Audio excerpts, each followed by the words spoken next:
Hold on. Well, hello everyone. This is Joe, Profit First Reseller. That's going to be joining me for the show. StreamYard, you gotta love it. It's not my cup of tea. I'm so used to OBS Studio, but when I have a guest, I have to actually use StreamYard, and I had it all screwed up. So I apologize for that. Joe, welcome to the show. Thank you for taking time away. I know you're a busy guy. You got a lot going on, and I appreciate you being here as a special guest. Why don't you let everyone know who you are and what you do? Oh, thank you, man. And I hope I'm not coming across like I'm too busy. I'm sorry. I wish I could stay for the whole live. It's just we happen to have family time. But typically, I try to keep my plate pretty empty. I mean, basically, my life's pretty simple. I do eBay and I do YouTube. YouTube's kind of my hobby these days. And then I'm kind of a family guy, and I like being home, and I like fitness and stuff. But yeah, lately I've just been focusing on eBay and then documenting the journey on my YouTube channel, which I started in January. And that's kind of how we ended up getting connected. I mean, I've been listening to your podcast, like I've said before, for so long. Like I'm pretty sure every episode, even going back before the name change and everything. And so I've always been a fan. I just feel like you guys are kind of my virtual coworkers. So I'm glad we get to connect here and just hang out, man. So I'm just happy to be here. That's awesome. That's awesome. So thanks for watching the show. And I have been watching your show. You just did a 2-hour video. How did you, you edited that, you put it together. How long did that take you to put that together? Oh my gosh, I'm so low effort. It was actually 2 hours and 50 minutes. I almost hit 3 hours. It was my longest video ever. And it was just a day in the life. I was just kind of documenting the journey. I was a little bit like socially exhausted. I'm such an introvert, and I found myself, I was having to kind of talk through my workflow a lot more that day. It was just a couple of days ago. But no, my editing process is really no more than just dragging the clips in. And then sometimes I also will have my phone on the side of the screen, and I'll be basically recording my screen. And so that's an extra step where I have to go into my iCloud and just drag that video over too, and just kind of put the overlay on the side of the screen. So it's like 2 videos at the same time and match up the timing. But it doesn't take me longer than 30 or 40 minutes to edit any video ever. And I've gotten faster at it. And that's really the only thing. So I try to keep it simple. I'm just kind of documenting the process. If I don't like a clip, I'll go in on my little action camera and just delete the clip. So I'm so streamlined. I just want to be able to drag everything straight to CapCut and then just export as quickly as possible is my hope. That's awesome. That's awesome. Well, just let everyone know, Joe's gracious enough to hang with us for an hour. That's great. I'm happy with that because I got a lot of questions to ask you. We're probably going to do the show for about an hour and a half to 2 hours. So which means after Joe goes, we're going to get to everyone's comments and stuff like that. So I want to really get to it. If you have any questions, though, please put them in the chat. I mean, if we see them, we'll ask him. But I have a few that I want to ask him. As you see in the title, Joe, he kills it on eBay. He's making around $1,000 a day. Is that about right? Yeah, it has dropped. It's dropped over the summer. I'm down around 70,000 for my 90-day total. So definitely significantly under $1,000 a day these days, but it just peaked well over 100,000 on that total just recently. So just, it ebbs and flows. I've been having a little bit of health issues, and I don't have a store that has a lot of like a bunch of inventory that's going to last me a long time. I try to get stuff that can sell quickly. I try to price and if it's not, I at least try to price it so that it's going to move as quickly as possible. And so, yeah, so if I'm not listing and really working hard at that, and at the listing, which I think is like the main work of an eBay seller, really is just getting your listings up, then yeah, you see the results of it. But I mean, still 70,000, I'm super grateful for. We are still well within our means. We try to keep our expenses super low, but yeah, around $1,000 a day is, I think, a healthy clip. I think being able to balance everything. I've even had a hard time balancing that recently. I mean, even $500 a day for an eBay seller is just so hard to get to. You really have to work yourself up. I mean, I've been doing this for 5 or 6 years, and really only eBay. I only picked up YouTube as a second hobby in January of this year. But for the last 6 years, almost 7 years now, actually over 6 years, YouTube's been my whole thing. And so I don't know, man, I see some other creators on YouTube. I know you're similar. That's why I relate to you. Like, you've been doing this for so long, but I see some other people on YouTube who are new eBay creators, but then they're also jumping into whatnot, and they're also jumping into this and that and wholesaling and mentoring. And it's like, you're basically starting 5 businesses at once, which has got to be hard because eBay alone is so challenging to figure out how to make that one income stream something that you can depend on. And then if you don't have a single income stream you can depend on, then you're trying to keep all these plates spinning to achieve some kind of financial stability. And so I guess I'm just grateful that we've had this set up, and I've just been able to kind of rein in my ADD enough where I can just focus on eBay because I just get so much satisfaction out of eBay. eBay alone is such an amazing game to try to master. And now like, yeah, YouTube's fun too. I can kind of start documenting the process. I feel like I have a little bit to share, but man, to see people trying to start eBay and all these other platforms and these other things at once, I'm just like, it's just, I think everybody learns differently, and some people like to have that kind of attitude, but eBay alone is hard. I mean, man, customer service, when you ramp up even to 30 items a day, I'm around 30 to 40 items a day, both listed and sold when you kind of look at my averages over time. And that's a lot. That's a lot of shipping and materials, and the amount of bubble wrap I go through is just obscene. You just, even every time you double, so many more things, like so many more of these logistical things become issues. And so if you really want to make it a full-time thing, you're going to encounter some problems you probably haven't predicted yet. It's hard to predict all those things as a business multiplies. So I don't know. I'm grateful where we're at. It feels like a legit business, but man, it is hard to get where we're at. It's not something I recommend to very many people, unless I'm like, this is a very special case, but it's a hard life. Yeah, and I gotta just say, I love your energy in your videos. I'm willing to bet that when the camera's off, you have the same energy towards what you do, and I totally admire that. And you know what, and I think I've told you this before, but you have inspired me to. I was in this mode where I was in maintain, where I only have like 225 items in my store at the time, and every year over year, it's like maintain this amount, maintain this amount, maintain this amount. And then, I see what you do, and it's like, I mean, I can grow my business. So you've inspired me to try to grow my business into something more than just 225 items. I'm up to 300, but for what I list, the goal is to get it up towards 400 or 500. And that's the first goal to get to. And then just see what happens with it, right? And how about sales? So your inventory is increasing. How are your sales? It seems like are you also focusing on some more higher sell-through rate stuff? Are your sales going up in accordance or higher, or how's that going for you? Well, my sales are about almost $80 ASP, average sell price.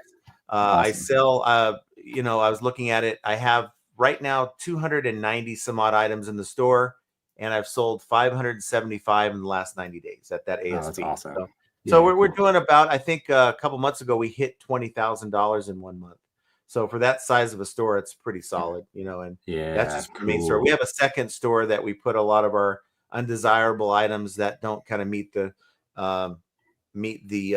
requirements of the main store. And that does maybe about $3,000 to $4,000 in a month, on a good month, $4,000. Wow. So, it pays the bills. It keeps us here. Right. And, for me, I think just watching what you do, and of course, I gravitate to electronics anyway. So I when I go to a yard sale or I do things like that, the first thing I walk towards is electronics. So naturally, if I see somebody that's on YouTube and they're selling electronics, I got to see what they're doing, how they're doing it, right? So just want to thank you for being an inspiration. And you know what? I don't think I've ever seen you upset about anything in your videos. Is that even possible? I mean, you're so positive. How do you maintain positivity? Because I got to tell you, flipping ain't easy. That's why we call this channel Flipping Ain't Easy, because we all know that it has its moments. So how do you handle the negative moments in maintaining your business? Oh, I think a lot of it is just I got a happy home life. I got a great wife and a great life at home, and so that kind of keeps me balanced and centered, I think. And she also helps support me in a lot of these things that I'm not so good at, so I'm not feeling stressed when I can leave work mode at 5 o'clock and like everything's kind of handled, and she's taking care of the doctor's appointments and the bills and payroll. She's run payroll for our business for the last ever since before we were resellers. In our previous business, we both owned a restaurant together where we were both more co-owners, and now she's kind of like my CFO of the eBay business, where she's not quite full-time, but she puts in a lot of effort into the back end. She runs payroll and all that stuff, and then additionally she runs our whole life with our kids. She homeschools the 3 kids and stuff, so that's a big part of it. And it's just perspective, I think so much of it is just perspective. Like, I'm so lucky looking at my peers. Like, I'm doing something I'm passionate about, and like we can pay the bills, and like that alone is pretty awesome. So gotta keep perspective there. Yeah. If you can get to that level where you're paying your bills and you don't have to work a part-time job, you can do this full-time and not only pay your bills, but want to go and take the family somewhere or whatever. I think you're winning. So that's outstanding. And there's a lot of people out there who want to get there. And I think there's a formula. Everyone has a different path. I'm sure there's an answer out there for everyone to get to that place. But it's got to be, not everyone has the same path to get there. Yeah, man. What I want to And it's ask just you, go ahead, yeah. go ahead. Oh no, I'm just gonna start ranting about how I mean, at the end of the day, it's just about listing items, and like I think today was a good reminder of that. And it's really hard. It's Yeah. hard to list items. I think that there's tools that are making it easier, but that's only one component of it. There's still a lot of steps. There's not going to be a robot who's going to keep your items in the right inventory yet. I mean, not for most of us at scale. There's even a couple of clothing resellers here in the DFW area that have like fully automated clothing setups where they have AI picture taking setups and like automatic racks. It's like a Pixar movie where like robots are zipping around. I mean, it's really incredible. But yeah, I think most of us, there are tools, but a lot of it is still just, it's work. I mean, at the end of the day, it's hard work. And that's where a lot of people immediately jump to an employee. But I don't, it's so hard to do enough productive work in a business like this to earn a living. I cannot imagine, you know, because I have had employees before, you know, in a previous business, we owned a restaurant, and it's like a game of telephone. You never 100% communicate your intentions, how you want the work to be done, how much time you need, what is important to spend time on and what isn't. There's just so many nuances to how you work, and it's hard to communicate all those things to somebody. So you can end up expecting, you know, on average, maybe you'll get 80% productivity, even out of a really good employee. And that alone is a big hit to your business of just even an 80% version of you who's just like by default 80% is good. But then also now you have to spend all this time that you used to be doing productive work for your business. Now you're coaching and teaching and training another employee, and like, man, it's hard out here. I get it as a solo entrepreneur, but I don't think it gets easier with employees. I don't hear anybody in the reselling business being like, oh, my life got so much easier once I hired 3 people. It's like, no, my life got heavier, maybe better, maybe if you can handle it, but man, it's hard. It's hard to do. I mean, like business ownership, it's not for everybody. Yeah, I haven't taken this step. I remember one time when I was actually in the world of drop shipping back in 2017 because I was working a corporate job, was running my own department, and I was a reseller the entire time since 2002. Didn't really have time at that particular moment to mess with inventory, so I'm like, why don't I try this? And I ended up hiring a VA to do listings for me. And you're right. I mean, it's never at the level I don't care how thorough you are in explaining what you want, you are never going to get the level of care. That's the way I looked at it. It's not theirs. They're just doing the bare minimum they have to get by, right? And they may have other people they're working for, and you're never going to get the same level as if you do it yourself. I mean, I hate to say that, but even when I ran my own department, you know, at a big company, I was very tempted as a manager to go in there and just do it myself, but you can't do it that way. You have to delegate, right? So I guess that's where that's really paid off for me, because I was always willing to do it myself, even though I had people that would do it for me. And now I'm in a self-serve kind of a mode where, you know, if you don't have employees, so you got to do it yourself, and your success is 100% dependent on your willingness to do the tough stuff, right? To get in there and clean the Nintendo controllers and all that stuff the way you do. But dude, the cockroaches I was cleaning today, you would not, the smell of cockroach is just in my nose. It's gross. I'm doing gross work. I got filters, air filters and gloves. I got my vacuum with the HEPA thing. But it's like, yeah, sometimes you take an old console and you tip it on its side and you just like, you see all those little balls and like a couple carcasses. It's just, oh man. Well, I mean, I know, because I ended up getting this is back in 2019, about 130, 140 Apple AirPods. These are customer returns, and about half of them had earwax cake on the inside. And it's like, I can't just throw these out, right? This is pretty gross to clean that out. So I mean, some of the things that we do to make a buck here, I guess it's part of the game. Let me ask you, okay, you said you opened a restaurant, right? So you used to run a restaurant. So what inspired you to start selling on eBay?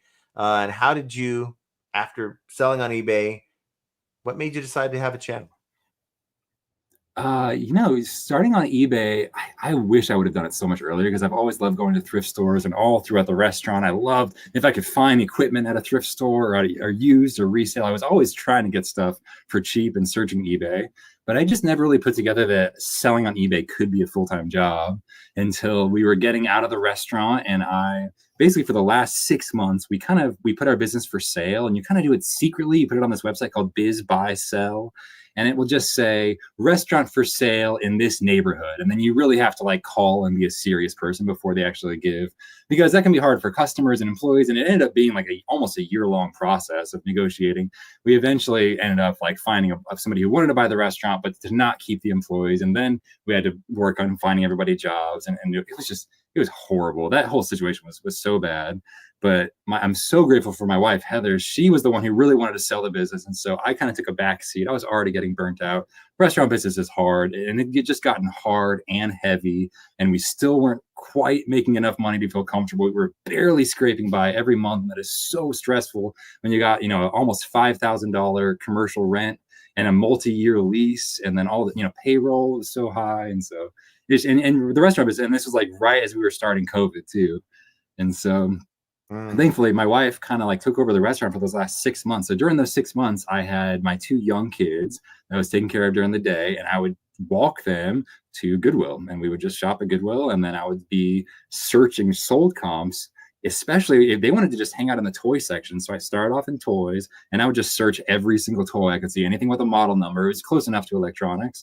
And I started figuring out how to sell stuff. And then I was on YouTube, and I discovered the Reseller podcast. So I forgot what it was called back then, but it was Chris, Daily Refinement, and it was Tech and Sports. And they were talking about doing this full time and talking about the SKU system and how to organize things. And it clicked. But the way both of them talked, I don't know if they have a similar Myers-Briggs profile to me or something, but something about the way that they talked about business, I was like, oh, I get it. I get it instantly. I will execute 30 items a day. Got it. And that's been my goal since then. And I've just kind of tried to increase the quality of my items. Like you're talking about, John, like you're so like the ASP, like $80 ASP is like absolutely awesome. Yeah. Yeah, it's a little bit under that. It's been growing over the last, every year I share my numbers with the audience. I go probably do so at the end of the show here, but the ASP is my focus point more so. I know that, a lot of YouTubers over the years have focused on list 50, list 60, list 100, right? But what's the value tied into that? So, and eBay keeps track of how many items you have. They also keep track of how much value you have. And so my focus has been sort of different. How much value can I put in my store every day? So can I get $1,000 in my store every day, whether that's 2 items or if it's 20 items?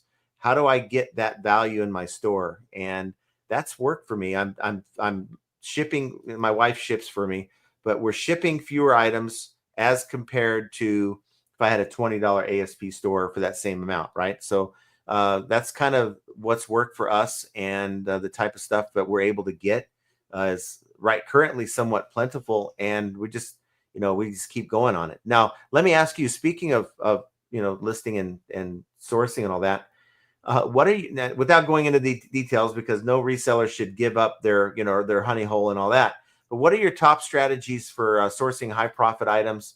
And what's worth picking up and what's worth leaving behind? I was kind of talking through. So I've made a friends with this other YouTuber called Pegasus Lounge, and he definitely critiques a lot of other resellers. But I think I've kind of I've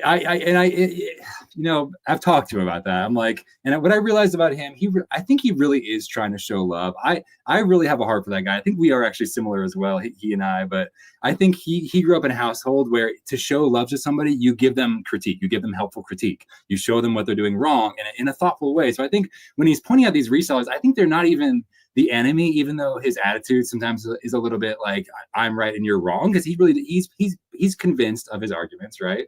But at the same time, I think he's just trying to help. I honestly think he's got his heart's in the right place. Anyway, we were just chatting the other day, and he was like, I think you've just made all the mistakes, but somehow we're able to learn. And I think he's right. I think I've just been resilient enough that I've sold all those low sell-through rate items, and a lot of them are still in my store 6 years later. And I've been resilient enough. I'm thankful that I'm resilient enough that I've just been able to keep trying things until I've figured out that sell-through rate and average sell price are so much more important than just a listing goal. Because like I said before, my listing goal was 30 items a day, and that hasn't changed much, but everything else in my business has changed. The type of stuff that I want to source is now in my niche, and this kind of stuff that I can work on quickly and efficiently, right? And it's the stuff that I know is going to sell. Sometimes it can be nuanced. Sometimes it doesn't have to be a super high dollar item if you know it's going to be a super high sell-through rate item. I think J-Ride Flips just recently on a live stream was talking about how one of his best items is just the original AirPods case that he ends up profiting about $7 from, but he only spends 75 cents for in these massive lots. And he just sells those all day, every day. Like, who's not any Apple product? I mean, now any experienced seller knows if it's got an Apple product, you can basically just exchange that dollar value on eBay. Like, that thing will sell like this if the price is right. So that stuff matters so much. Average sell through and the average sale price just matters so much. Well, here's just on the Apple front. I would see lots of these are Costco customer returns, and they'd lot them up into Apple, right? Apple AirPods, Apple keyboards, Apple, you name it.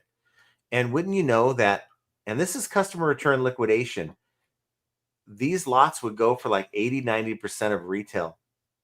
Like, who's buying this? But they do hold their value well. I mean, so well that people are willing to overspend, I think, on some of the things. But I got to tell you, anything that comes across that's Apple, I can, usually, even if it's non-functional, you can still get something out of it. Someone will buy it, fix it, or whatever with it. So, I think you're experienced enough to know. I think a lot of that stuff is just getting bought by people that don't know better, probably, and probably is too high of a price. And that looking at it, you're like, oh, that is not a good deal. You got to do so much work. This was happening like every day, and I'm like, I can never get Apple stuff because people are over, this is a bid process to get these lots through liquidation.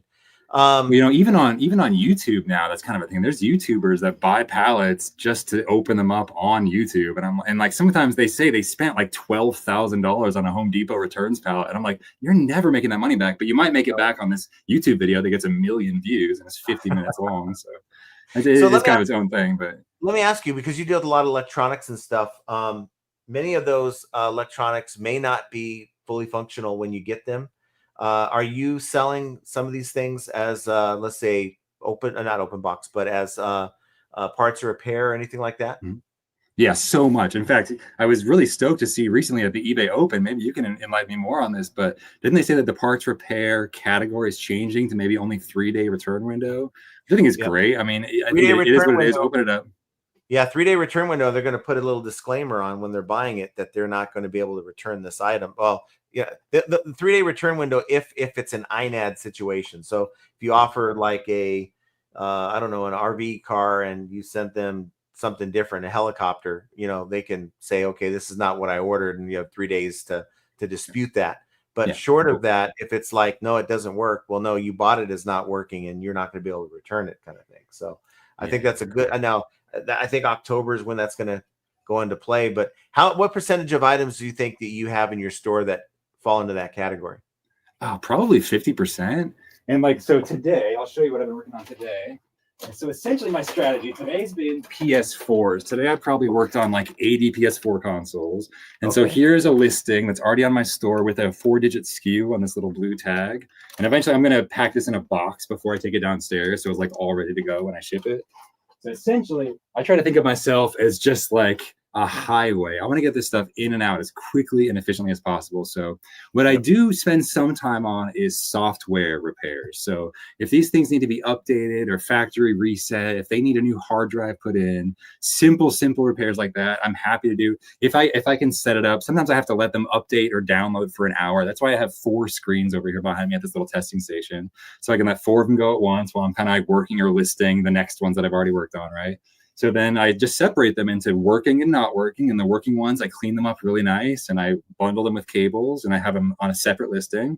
And then the non-working ones, basically my strategy is I'm trying to keep it within the Ground Advantage shipping limits, which is a 12 by 12 by 12 box at 20 pounds. And so for PS4s, that happens to be 3 consoles, comes out to about 16 pounds or something. So I can't go with 4. So I'm at 3 consoles. And so I just do them in bundles of 3. These are $150 each, these bundles of 3 PS4s in my store. and they just have various issues, and I just don't guarantee anything. I take the hard drives out, I test those, and I sell them separately. Sometimes the hard drives can sell for $20 each on their own.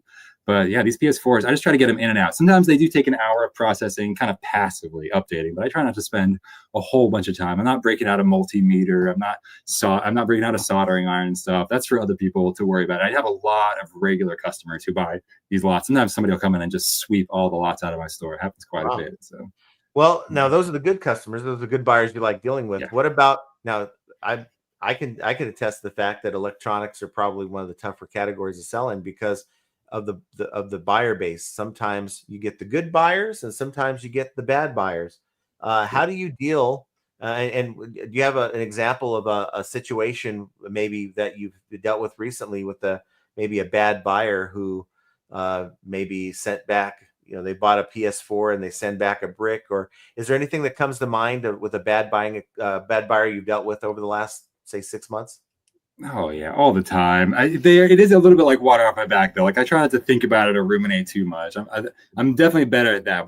Between my wife and I's division of labor, that's my job. I can handle the negative feedback because it's like it doesn't bother me at all. And she's just so empathetic. She's just like wants to win people over, and I'm just like block. Goodbye. Like if I at all think that I did something wrong, I try to be as apologetic as possible. I'm very generous with returns and refunds. If I think I screwed something up, I'll just say I'm going to refund you, keep the money, whatever it is. But for people that are being rude unnecessarily, I'm like, I'm selling to 7 billion people. You can go buy from someone else. Like you don't have. I don't know. I just don't stand to be talked to that way, I guess. Yeah. And luckily, I had a restaurant where like we were open to the public, and sometimes people would be rude. And I just in person, I just have perfected the stare. Like if someone says something really rude, I just don't say anything. I just let those words hang. And sometimes, sometimes on the phone, it's the same way. But online, it's just, I do try my best. It's not like I'm blocking someone after a single message. And I am playing tech support so much of the time, but that was one of my first jobs. So if I need to teach somebody how to pair a Wii controller, which I've done 1,000 times, people's like, my Wii controller's broken. And I'm like, is it just flashing blue but not connecting? And they're like, yeah, it doesn't work. And I'm like, you just got to push the sync button. And I'm like, great, thanks, bye. Like 1,000 times out of 1,000, it works. Like Nintendo stuff always works. Just sometimes people don't know how to do it, but I don't mind doing that. That's part of the job. A lot of people out there that buy something that's fully functional, don't quite know how to use it, like in the controller example, right? And the frustrating thing is that they don't reach out and give you a chance to help. They open a return and say, in your case, I'm sure you've had it, controller doesn't work. And you're like, I know this thing works because I paired it up myself, right? Yeah, so totally. I'm sure you get a lot of that as well. Yeah, the only time that was ever an issue is when I think maybe last year it's pushed my return rate to the point where I was getting like extra fees or something with bad. I don't remember if it was top rated status or some extra fees because my return rate was above standard or above normal in a certain category. And it was just people returning controllers that I knew were correct or 4-part stuff that they were claiming was something else. And I was reporting buyers. So as eBay says, you do have that option to report the buyer and to say, no, that's a false INAT or whatever. But apparently talking to eBay tech support, that doesn't actually affect your account on the back end. Every time somebody files an INAT against you, that stays on your account, unfortunately. And all it does as you as a seller filing that report apparently is just flags those potentially problematic buyers to eBay, that if a bunch of sellers report them, maybe eBay will like block that buyer account, but it's not there to actually protect the sellers, unfortunately. Even though I could be like, no, you can look back in the history. I was even, and my wife was so good about this because we were like ready to fight. Thankfully, it ended up correcting itself, but we were like, in the messages, we have 30 customers admitting this is a false INAD. And if you were to take all those off, our account is like well within standard, but they still were not willing to negotiate because it's like permanently on your account, which is unfortunate. So yeah, they did recommend maybe, you get very high returns, and not just, change, those don't count. The change your mind, the buyer changes their mind or doesn't fit. Those don't count against you. It's the arrived damaged or not as described. It's the ones where the buyer is, there's no remorse there. It's so they're returning it for another reason, and it's usually they put the onus of that blame on the seller. So it's hard. That's just it's part of reselling in general. I think I will say this. I think volume overcomes a lot of those little bumps along the way. Like if you're only selling a couple of items a day, a return hurts. That's a lot of profit for your week, for your month. I've been like doing volume since the beginning, but in the beginning I was selling like McDonald's Happy Meal toys and I've just increased the value. But I've been doing 30 items a day for so long that, you know, a 1, 2, 3% return rate is still such a small drop in the bucket. And like the profit, I've already gotten more sales since then. I'm already past it. You know what I mean? It's hard in the beginning if you're not in a volume game. Like, man, every return hurts. And that is probably the hardest part about increasing your ASP, is I have sold a couple of really high dollar items. And then I'd see a message from the customer and my heart rate jumps up like 20 beats. I'm like, oh no. And they're just saying, you know, thankfully it'd usually be like, oh, thanks so much for the thing. But you know, you're so much more worried if something's going wrong when something is that much more expensive. But yeah, as a reseller, the last thing you want to hear is that chime of a buyer messaging you, because it's like, oh, I hope they're saying thank you, or you know how happy they are, because you know, I don't want to have to deal with this. I mean, I guess it's kind of natural. You want to hear something positive than negative. But going back to what you're saying, I think we both subscribe to the same kind of model, in that I call it a churn. We want to churn through our inventory, and you know, we're looking at an item. There's no attachment to it. You know, there's some sellers, and there's nothing wrong with it, but there's some sellers who see an item that they just love this thing, and they're not going to let it go for less than $100, because you know, to them it has more value than $100, and they'd rather keep it themselves, kind of mentality. For me, it's like, look, I know what the market is, and I'm interested in selling it. So if I can't get X, Y, and Z for this item, you know, if it's still here in a month, I'm interested in bringing the price down to get the thing sold. So my question to you is, how do you determine the right pricing for your eBay listings to balance quick sales with maximum profit? I just got a sale, by the way. That's awesome. yeah, that's a good sound to hear. Yeah, man, I turned that off. I am so distractible.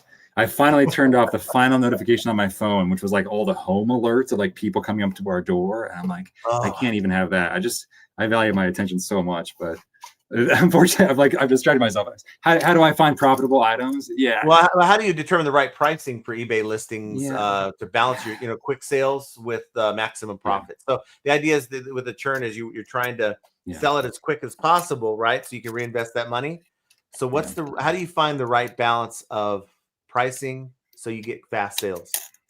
You know, I think that's where my wife and I are a little bit different in this, where my wife is really good about wanting to extract maximum value. And I'm so stuck in just like I think there's an abundance of junk out there. So if we can just get through this stuff quick, we can make room for some more junk and we can make some more money. And I think the truth is somewhere in the middle, and that's where we're a good balance there. But I mean, in general, if an item's in my store longer than a month at this point, I think something must be wrong. And so I'm going to be revisiting that item after 30 days, changing the price. Maybe I just listed it at a bad time. If I'm like, this is the perfect thing, it should have sold. Sometimes I'll just do an end and sell similar without changing something. But usually I'm like, there's got to be something wrong. Like if anyone's getting sales on this item, it should be me. I've got an account in good standing. And so I kind of have that attitude. I'm like, well, why shouldn't it be me? So something must be wrong. So I think that's our whole job as eBay sellers, right? Of just like figuring out how we can continue to craft these listings to be what people want to buy. So yeah, it's a big eBay is selling successfully on eBay, I think, is a big mystery or puzzle, like you said, where you have to figure it out. The answer isn't always obvious, right? We think it's obvious when we're listing it, right? We think here's the right price, here are the right number of photos, here's the right thing to say about my item. You're listing it, you're confident about it, doesn't sell. Well, apparently that wasn't the answer. So you have to go in and start trying to figure out what the answer is. Is it my title? So the order of the words in my title? Could it be the price? Could it be maybe this listing with 2 photos? Maybe there's not enough photos to get my item up in the ranking. Are you ever, when you're listing your items or going through items that have been sitting around, do you consider maybe the algorithm? I'm big about the algorithm and trying to play to the algorithm. Is that on the back of your mind, or are you just like, look, I know this thing sold for 40. It'll sell for 40 at some point. How do you are you actually considering the algorithm when you're pricing your item? Yeah, to some degree, but I think less and less, because I think much more of my focus is just the customer. I'm just trying to imagine. I'm always trying to create a narrative of like, who's my customer? Who's my buyer? A lot of times it's electronics refurbishers and resellers and other people who literally sell on that same account on eBay. And I'm like, great, I understand who you are. Or I sell a lot of Wii consoles. And I'm like, I think this is just probably going to regular families and grandma. Sometimes they tell me I'm buying this for my grandson or something. So I almost feel like I'm trying to like throw a football at a target. And I think the algorithm is just everything in the way. It's like the wind and the obstacles. And I think that the job of the algorithm is just to get out of the way, is just to connect you as the seller with the buyer. And hopefully it's getting better. And I think that in some ways you have to examine the meta. If the algorithm needs a certain listing or a certain title or something, I would be open to it. But I think that I'm just aiming at the customer. And like sometimes the algorithm is going to mess up. Sometimes my items, like I was saying before, sometimes I think they just don't get caught correctly by the algorithm. I have to end it and sell similar or the exact same item. And suddenly I get a bunch of views and sales. I don't know what was going on with my account before, or their servers, or the propagation of promoted listing. Like all these things are kind of like getting in the way, but I'm just trying to throw the football at the target. And for me, the customers are the ones with the money. And so the only way eBay is successful is just by continuing to make that connection as seamless as possible. So I'm just trying to imagine like who wants to buy this stuff, who's going to be online wanting to buy this stuff, whether they're searching on eBay or on Google. And the algorithm is just like, yeah, it's just like the obstacle almost. But I think it's getting better. I think in general, search is better. If you type in back in the day, that wasn't even a given. Like we're from the early days of the internet. Search used to suck. You used to really have to type in all the right words, and then it wouldn't understand if you typed in one word wrong or misspelled something. Right. Things have just gotten so much better now, where it kind of tends to give you what you want near the top. And I don't know. I do think about it, but I don't think I have to have a daily listing goal, because I never have, and it's been working this far. So I'm like, well, I don't need. Maybe some accounts you have to list a certain number of items per day. Like sometimes I'll list 100 items and then take 2 weeks off. And like I'm all over the place with listing. On average, I'm pretty consistent, but we go on vacation. I have a timer in my head of like, I got to keep my listings up or else my sales will go down. So I'm always working on it, but it is very inconsistent. Like I'm not like and I don't draft my listings. I just list them. Sometimes it's at 11 p.m. Sometimes it's at 7 a.m. when I'm awake. Like I list at the most random times. And so I just I just figure it can't sell if it's not listed. So I'm just going to try to get it up there as quickly as possible. I almost treat my YouTube videos like that now. I know some people are like trying to plan when they release a video, and I'm like, it can't get caught by the algorithm if it's not out there. So at least put it out. I mean, like you never know. I mean, sometimes the things go viral because they're posted at a weird time. Like you can't, even if the idea is to have success, whether it's with a video or with an item and to get the correct amount of views, sometimes algorithms need change. Like maybe you're the only item of that kind listed right now, and there's a few people searching for it. So I'm just so focused on the buyer. Sell-through rate is even less important to me these days. All I'm looking at is the number of solds on eBay. You know what I mean? If there's 20 solds, I'm like, 20 people last month searched for this item and put in their credit card info. That's a great indicator to me. Another 20 people-ish are gonna do that next month, right? So I just want to be one of those 20 people. Even if there's 100 items listed, I'm going to assume most of them are bad. They have poor photos, the description's not right. Like I'm going to do all that stuff right. I'm going to be one of those 20. You know what I mean? Even if there's even more than that. So even if that's technically a bad sell-through rate item, I'm like, if there's 20 people every month buying this item, I'm going to be one of those 20. So I think I'm a little bit different than some, where I would pick an item like that might have a poor sell-through rate, but I'm like, there's money on the table for this item. That's like a consistent demand. Maybe there is supply, but for some reason they're not buying those items. They're just still going to continue. Maybe I'll just be a little bit cheaper. Going back to what you said about search, right? If you ever want a reminder of what the search was like back in the day, go to what used to be known as TerraPeak product research, and type in an extra word in a search, and it won't show you any results. You have to it'll only bring back results if you have the keywords that are in those results. And it's a lot different than eBay, where you type in that extra word, it'll give you extra stuff in your search results. So if you ever want a reminder how search used to be, go to the product research and it'll do that. Let me ask you, what are the biggest mistakes you've made on eBay, and what lessons have you learned along the way from those mistakes on eBay? Okay. I think sticking too close to my 30 items per day listing goal, which caused me to reduce the quality of items that I was picking up, which meant that I was spending my time listing McDonald's Happy Meal toys for $7.99 free shipping, or $1.99 plus shipping, or whatever it was. I call that And cheating, by the way. I call that cheating. Cheating to get to your number. Yeah, it Yeah. basically was. I was like, it's easy. I can look it up. There's a sold comp, so I don't have to make it, but like, if there's like not sold comps, there's actives, but often with these, like, nobody's buying this stuff unless it's a really high demand property, like a Pokemon or something. And it was just garbage. So much of that stuff is still sitting on those bins at my store right now, and almost just isn't even worth my time to delist it because they're so small at this point. But I think that reducing that quality, the quality meter, right? Of like, those items, there's nothing good about those items. They have low sell-through rate, low profit, and it takes a certain amount of time to list an item. You realize that the experienced sellers realize that, like, each item is a certain amount of time listing, it's customer service, it's packing, the pickup might go wrong. There's like a 3% chance you're going to have a customer service issue or whatever it is. So you just got to take all that into account. You got to make it worth your time. And you get just as many complaints on Beanie Babies and McDonald's Happy Meal toys, which was what I was like buying for my store initially because I knew how to search it. I was just avoiding clothes at all costs. I think I could have gotten much better at selling clothes, but it's more intimidating because they don't have model numbers in the same way. So I just kind of continued in my niche of electronics. And now I'm pretty much exclusively video game stuff. But I'm lucky for that. It's all stuff I like. Besides the cockroaches, I like most of it. Now, are you getting cockroaches in the electronics? I mean, literally, that's part of my pitch. I brought this on myself. I say, give me your cockroach infested consoles. Give me your cables that are tangled, the stuff with the labels ripped off. I'm like, if it's video game related at all, that's become my niche. Like, they're all replenishables in my store. I've sold pretty much everything.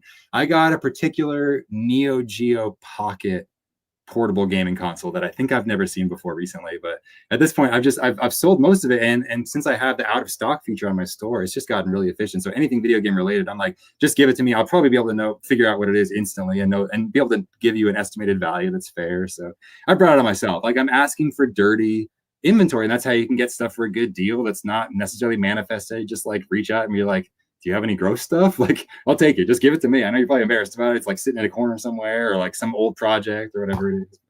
So, I mean, you're putting yourself out there. You're not just relying on yard sales or thrift stores. You're actually developing relationships, putting yourself out there, letting them know you're looking for this kind of stuff, and you're getting that return of merchandise. Is that sort of a safe way to put it?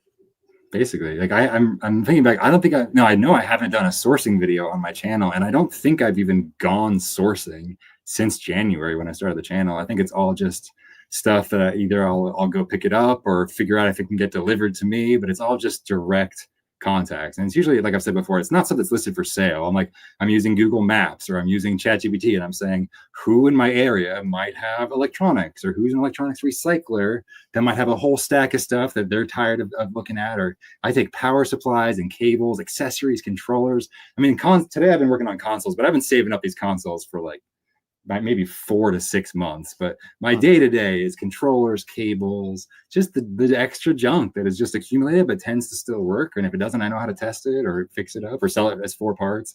Like eBay, I try not to throw anything away unless there just is zero demand online, and then I'll just try to donate it or something. But you can even sell broken stuff. I mean, I sell all my broken, if it's a name brand, Microsoft, Sony, Nintendo, just it can be sold. I mean, so many people have old phones laying around their house. I'm like, there's value in all that stuff. Just figure out how to wipe the data, and like, that's $50, $100, especially old Apple products. Like, get them out of your life. Like, somebody wants to buy that stuff for parts, or even if it's working, like all that stuff.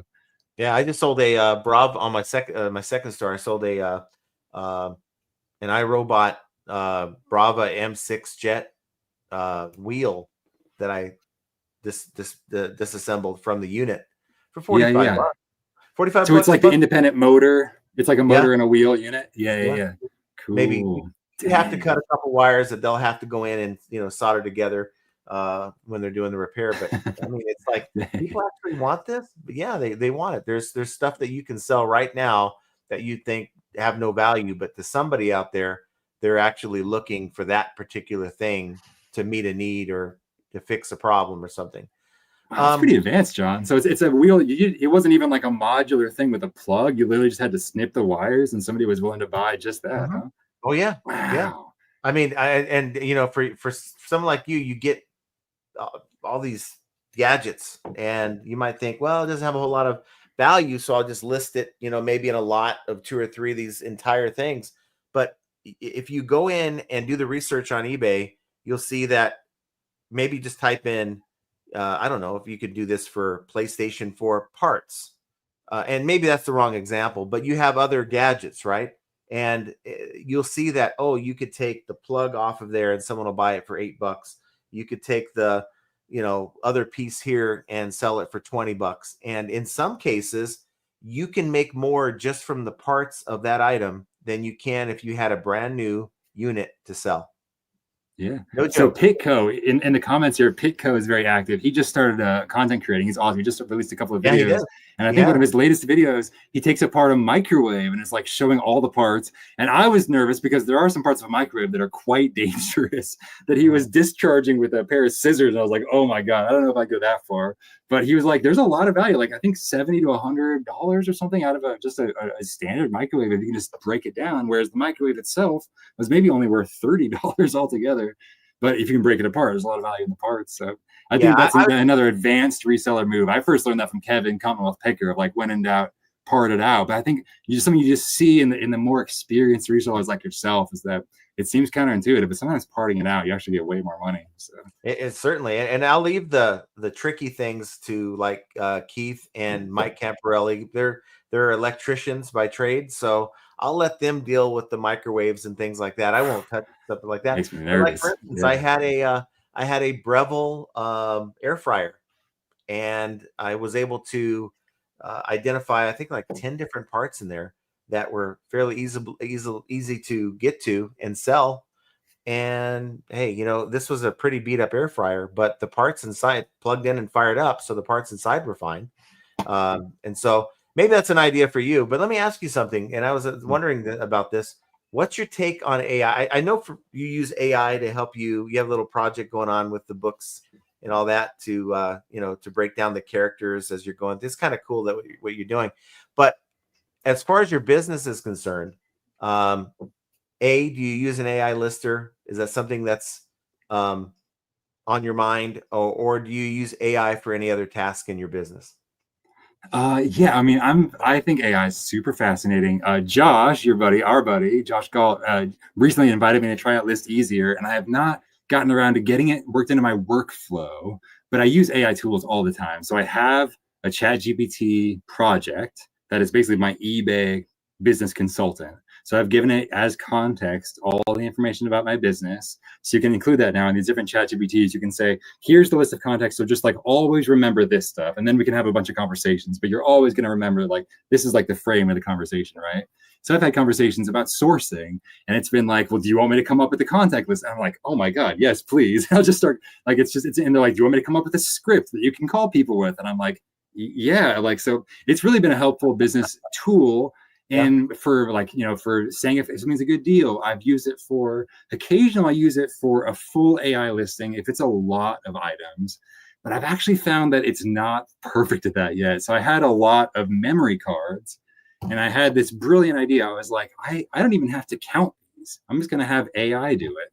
So I laid out all the memory cards in rows. It ended up being around 40. I think it was like 42. And I took a picture and I uploaded it to the most recent ChatGPT 5 that I have. So I'm under that project. I'm using ChatGPT, which is just like, I think it's one of the best overall models. And especially if you continue to teach it, you say, keep the title to less than 80 characters, look at eBay sold comps to learn what a good title structure looks like. Like you can basically teach it like a VA. If you're like, no, that's a bad title, do this and remember that. It actually will. It's pretty amazing. Anyway, I had ChatGPT. It was ChatGPT 5 at the time. Tried to give me a description and a title for this item. And I was like, and make sure you give me model numbers for all 42 of these things. I was like, this is going to save me so much time. And it wouldn't do it. The count was wrong. It was like completely hallucinating data in the description. It was completely off. And I went back and forth a few times and I was like, this is the best model yet. And this was the one time that I thought this might be able to help my workflow just a little bit because I'm so dialed in. I use the already built-in eBay AI item description. I'll include my own words at the top that I think the customer's actually going to read, but I'll push that AI description button every time. And that's basically just generating free SEO for me. Like I'll take that every time, just more words in my listings. But I don't know how much faster it's going to be than selling similar for me. that's where I'm having a hard time figuring out how to use it in my listing process, because I can go on the eBay sold comp so quickly in just a matter of seconds and find one with a sales history. And that's the title structure that I want. And you don't always know where these AI bots are getting that, even when they're really well trained. So they're just, for me, I'm not quite there yet, but I think it's an amazing tool. I think you can use it to say, is this a good title structure? Or you could like type in your item's link and say, why isn't this item selling? I think it can kind of become a really interesting consultant at whatever level of sales you're at. You can kind of have it guide you through processes of how to use the eBay website. Like you can use AI for a lot of things, but it's hard to replace somebody that's been doing something for 6 years, even at this point. Like it's really good at a lot of things, but it's hard to like, find the right item structure and stuff. And sometimes it does hallucinate stuff. So I don't know. I think it's powerful. It's super powerful. So I'm ready. I'm ready to join the revolution for sure. It hasn't replaced everything, but yeah, in a year we'll be talking. There's so many things that are coming with AI. We'll be talking about different things with AI here in about a year or so. It's amazing. So what, the last question I'll ask you before I let you get back to your family here, and that is what does the future hold for your business? Do you have a plan for, are you in growth mode, or are you in maintain mode? So what does the future look like for you? I tried to be in growth mode a little bit last year, and then my health took a turn. And I was like, oh yeah, health really is the most important thing. And there's just so many hours in the day. So I think around $1,000 a day is a pretty good clip for me, but I'm just getting more efficient as we go. And I've added in some other hobbies, but I think just maintaining. I'm teaching a class for my kids' co-op once a week on Mondays. So, and we're staying there till like 3 p.m. So my Mondays are shot this year. And it's just like, I think I've got to be really reasonable. I got 3 young kids under 10. And at this point in my life, I don't need to be like pedal to the metal. I think I got so much fire in me. I got time for eBay, and I'm just going to try to maintain right now. And so, yeah, we're at a good clip. I'm really happy where we're at. I'm always worried all my sources are going to dry up. That's why I'm always on ChatGPT being like, who else can I talk to? Is there anyone else that might have electronics anywhere, maybe anywhere in the world? Maybe I can just fly over there. I'll get a passport. Like that's the constant fear of the reseller, is that your good inventory is going to dry up. I think that's just part of it. And that's where my buddy Pegasus Lounge is like, you guys are all like, he's been a family business of like finding direct sourcing that can just create more if you need it, once you develop an actual pipeline from the factory to your customers. So, and he's like, you guys are just like having to go out, and it's just a random crapshoot every day. And I'm like, you're kind of right. I mean, in a way, it's hard to run a business off of random crapshoots, but if you can end up developing relationships, you can start to kind of look consistent with a business like me. But it's a hard full-time business, man. I see that. I mean, like what he does is super hard. I mean, like very few people can get a product on Amazon successfully. And that's like so many people fail and lose a ton of money at that. So there's no easy path. You just got to pick your hard. So my hard is cockroaches and electronics and waiting an hour for software updates and having to know the button combination to factory reset whatever version of whatever. You know what I mean? It's just, and having to do tech support. Like if you're going to sell electronics, that's part of it, right? And like dealing with some fraudulent returns probably too. But I'm super happy to be in my niche. Like I was a kid who was a video game nerd, so I'm like right in my wheelhouse. Yep. So you put like a little card in your packages, like if there's any problems, hit me up before you open a return. Or man, John, I'm so bad about that. The last time I had an issue with returns, I was like, I really should do that and say, contact me first. And I think even that could reduce returns by a certain percentage. So I need to do that, but I don't. Do you do that? Do you like a business card? You know what? I've developed an actual card that I need to get printed. I have the design in Canva. I just haven't done it, but we're talking, it doesn't have to be fancy. It just has to, it's a colored card. It shows my logo on there and a little like, we think you're going to be pleased with your purchase, but if there's any problems with it, please message us on eBay before you leave a feedback or open a return, as we'd like to help. Right. So then that would get them to, that's the first thing they see when they open it. Maybe that is something they read and they maybe consider it. And if there's a problem, because I think a lot of times you get these negative feedbacks, or you get the return requests without contacting you first from fairly new buyers. Like you'll see they have less than 20 or 30 feedback. Some of them have only a handful, and it's because they really don't know. And I think there's a number of buyers out there that really do think they're dealing with eBay and not an individual person when they're buying your item. It just they're fairly new to the game. So it's my way of educating the buyer to say, hey, look, I'm here to help. And they're like, oh, that's cool. And I think that's worth, if it's costing what, 1 cent per, little 4x6 card or whatever it is to put into your packages, it might be worth the expense. You know, you're not even going to be able to see the expense. You're just going to see it in the fact that people contact you more before they leave a negative or whatever. But hey, I want to thank you for being here, and thank you for taking the time. I certainly appreciate that. Why don't you let everyone know? I have your link in the description, by the way, but let everyone know where to find you and some parting thoughts before you take off. Thanks, man. I appreciate it. Yeah, thank you. You can really find me at YouTube. I'm at Profit First Reseller on YouTube, and then I have my eBay store linked there as well. I really don't post on any other platforms, just YouTube and eBay. And so really, I think we have a couple of minutes. I'd love to say hi to people in the comments if we can. I feel like we've been there's like so many cool people in the comments here, and maybe even a couple questions. So I definitely have a couple minutes. Yeah, if anybody has questions. I feel like time. I just Silverhair Stacker and Pitco and James Helferstay. How about we'll just go with some of the questions that I can come up here. How can you say AI isn't there if you haven't tried it for listing? And so this is someone who uses, I guess, Daniel uses List Easier to make titles that convert better. Yeah, I mean, again, I'm going straight to the customer, and so eBay sold comps literally are the data.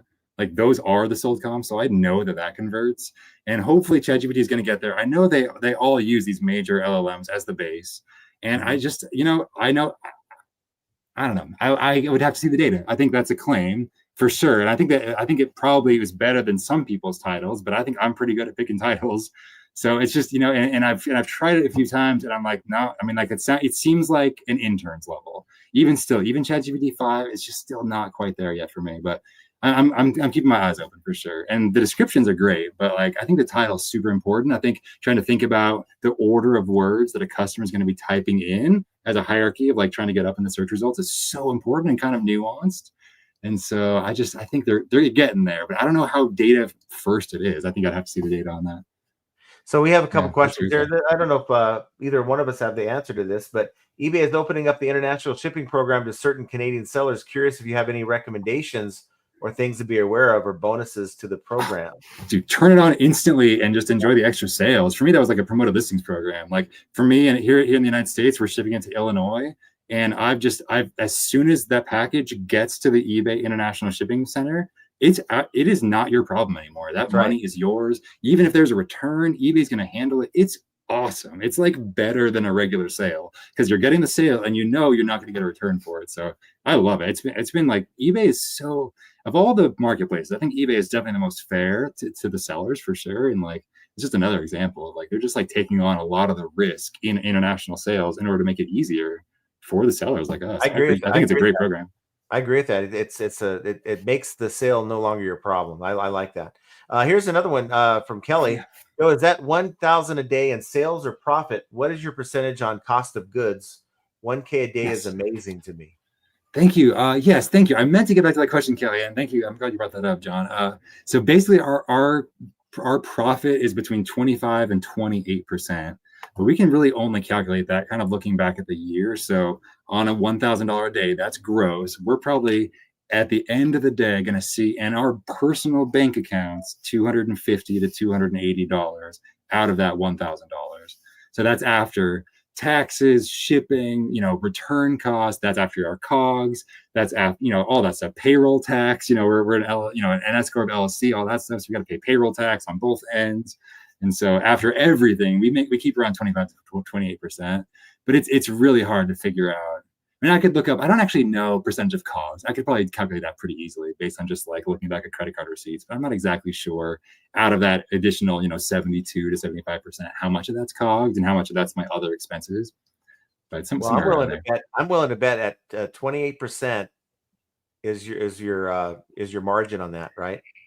I'm willing to bet you're getting some pretty good deals on your stuff that you're buying. I mean, you're buying all this stuff. I mean, in general, it's just the quick math in my head because I know it's going to go wrong is like, if this thing's tested and working and I want to try to value it at 10x. So if I think this thing's worth $100, if it's a PlayStation 4 and that's a working PlayStation 4, broken, it's worth 50, and it's going to take a ton of time. I'd like to spend $10, but It's variable. Again, with PlayStation 4s, I would spend 20 or 30 bucks because I know they're going to sell really quick. And the worst case scenario is 50 bucks. So it's just, I don't know. It really depends. But yeah, my cogs are good. I think in general, we're doing pretty good. We usually, it's between 3 and 10x profit potential, but then a lot of stuff goes wrong. You end up having to donate stuff. So it's hard to say exactly. I'm going to throw a softball at you with this last question. Okay. You ready? Yeah. Are you human? I'm very human. I mean, so I guess to reword that question is, you know, and that is, how do you get up in the morning and just keep yourself fired up to do the work and focused to be consistent? Yeah, I feel very aligned with my mission. And also shout out to Wayne Storage, who just showed up in chat. Wayne Storage is like one of my new favorite YouTube resellers. He's great. You know, at the end of the day, I feel aligned with my mission. You know, initially with our first business, like a legit business, which was a restaurant, I was really wanting to serve people healthy foods. We had grass-fed and organic and locally sourced. We were in Portland, Oregon, and we were literally a Portlandia episode. But I was proud of that because I felt aligned, and we had people working for us and with us that were aligned as well. And with eBay, I feel aligned from the environmental sense. Like, I think it's better for people to be using used items rather than more new junk in the world. If you want to play a vintage video game, get the original vintage video game that's used. We don't need to produce more plastic and all that. And then I also see it as how I'm fighting for survival and fighting for my family. Like, I'm in a very cush, privileged position. I'm not worried about thunderstorms. I'm not worried about the bobcats outside in the woods I can see right here. But I am worried about financial security for my family and the fact that medical bills are expensive, and like we're not there yet. So I got a number in mind. And so every day I'm like, if eBay is the path, then that's what I need to be focused on. Like, if eBay is the path that I've chosen, then I just need to get my listings up. Like, this is the path. So yeah, that's kind of what keeps me centered for sure. Well, my friend, I appreciate you being here. I'm gonna let you get back to your family because that's important. Thanks, you gotta make that first. So, but thank you. I'm so lucky. My wife made homemade sushi for me, and it's probably just sitting there waiting for all of us to eat. I'm so lucky. But hey, you know, I'd love to be on your channel sometime. If you ever do a live or whatever, I'll be glad to be on. And you're always welcome back. You're always welcome back here. Absolutely love the energy and the positivity. I feel like I'm leaving the party just when it's getting good. Like, there's so many amazing people in the chat. I'm so sorry. Like, the only thing more important than this would be family time. And unfortunately, this is our time to have dinner, and I'm going to go read stories to the kids after that. So thank you all so much. So many amazing people in the chat. Pico and Wayne Storage, everybody. Like, yeah, you guys are awesome. John, thank you so much for having me, man. You attract such similar people. I think you and I, you know, selling electronics, working with our wives from home. We're still on such similar tracks. So I always feel charged up talking to you, man. So thank you for having me. Awesome. We'll do it again. We'll do it again for sure. Yeah, thank you, man. All right, buddy. Have a good rest of your evening. So there we go. Oops, let me get on the screen. So that is probably, I'd say, one of my favorite resellers right now. I just love the positivity.